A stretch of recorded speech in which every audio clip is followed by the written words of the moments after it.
ভাই সেই ওয়েদার বাইরে, চল দুধ চা খেয়ে আসি। ভাই যে লোকটা গরুর দুধ বের করার আবিষ্কার করছে ও তখন গরুর সাথে কি করার ট্রাই করতেছিল?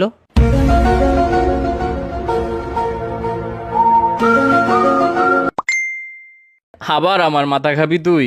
ভাই সবাই বের হ, মাসুদ মামার টঙে আয়। না ভাই, ওইখানে অনেক মশা। ধুর। ভাই মশা আমাদের রক্ত খেয়ে তারপর ডিম পারে, তার মানে টেকনিক্যালি আমরা মশার বাপ। কি? আমি মশার বাপ? ভাই ওরে একটু থাপড়া কেউ। আচ্ছা দোস্ত, ধর আমি নিজেকে নিজে থাপ্পড় দিয়ে অনেক ব্যথা পাইলাম, তার মানে কি আমি অনেক স্ট্রং নাকি অনেক উইক? তুই ভাই যাই হস না কেন, অফ যা তো, ঘুমা গিয়া যা। ঘুমিয়ে স্বপ্ন দেখাটা মেনলি একটা ফ্রি মুভি দেখার মতো, যেটার অ্যাক্টর ডিরেক্টর সব আমি নিজেই। ভাই তোর মাথায় কি কোনো নর্মাল কথা আসে না কখনো?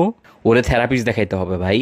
ভাই ভেবে দেখছস, ব্রেন নিজের নামটা নিজেই ইনভেন্ট করছে, আবার নিজেই নিজেকে স্টাডি করে। মেবি আল্লাহ তোর ব্রেনটা বানানোর সময় একটু বেশি এফোর্ট দিয়ে দিছে ভাই। তোর না পরীক্ষা, পড়তে বস গিয়া, প্র্যাকটিস কর যা।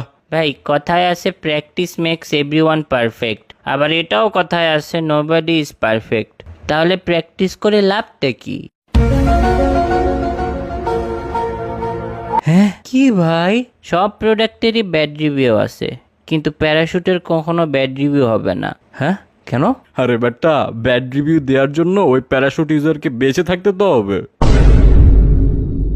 ভেবে দেখ, আয়না কিন্তু কখনো ভাঙে না, ওইটা 2 গুণ 3 গুণ করে আরো বাড়ে। আসলেই তো ভাই।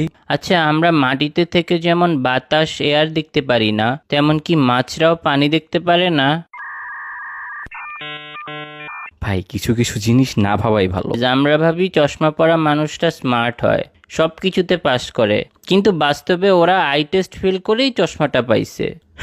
এইটা ট্রু কথা লল। টেকনিক্যালি প্রতিটা রেস্টুরেন্ট ক্ষুধার্ত মানুষের জন্য একটা হসপিটাল, খাওয়া ছাড়া বাঁচবে না। দুইটাতেই টাকা লাগে রে ভাই। পৃথিবীতে মানুষই একমাত্র প্রাণী যে টাকার বিনিময়ে বেঁচে থাকে। আর পৃথিবীতে তুই একমাত্র মানুষ যার এগুলা মাথায় আসে।